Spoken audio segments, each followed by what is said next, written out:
What's good? It's your boy CJ Goodfellow. We back. Got one more video talking about Rick and Dial and Lomachenko again. But we here. You know, it's a boxing clinic and more. And you know, we reported that Teddy Atlas had been pulled from the announcement team for Rick and Dial and Lomachenko. It seems that he's been pulled from calling fights altogether, and he'll be moving to the studio and they shuffling it up. And Tim Bradley will be replacing him. A lot of people, like me, I was hoping it would be Andre Ward, but I'm happy with Tim Bradley.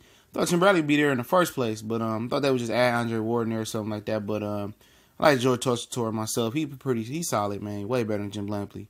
Y'all know how I feel about that clown. But so they pulled Teddy Atlas all together. He going to the studio, and I believe it was Jeff Horn and his team that made that happen. You know, I really do. I think Jeff Horn team really made the push for that. You know, after that fight, you know, Teddy Atlas really hung himself, on the fight-by-fight thing, calling the fight blow by blow. He played himself, man, because he was so super biased towards, Manny Pacquiao in that fight. And he was so super biased towards Lomachenko. When Lomachenko wasn't even fighting on the Crawford and Donko card. And he was salivating during the Lomachenko before that in the Maraca fight, you know.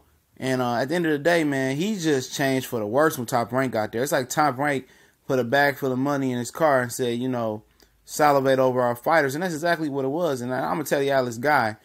Before Top Rank, came about and took over the ESPN portion, he just became horrible and biased as calling the fights. Especially when the Top Rank guy, they probably wanted him to favor.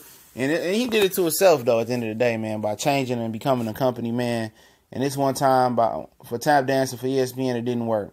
Before he was going to Instagram, get suspended, cussing cameramans out, and calling people out for robbing fighters and all that.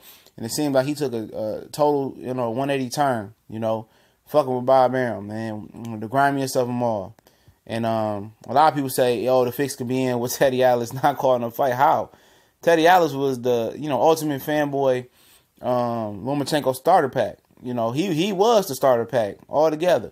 So I think it's a positive for Rick and Dial that Teddy ain't calling a fight, but they pulled him all the way from calling fights. He gonna be in the studio giving us 2 cents, and maybe that's what he wanted to do. Maybe he was tired of traveling to the fights, but I doubt it.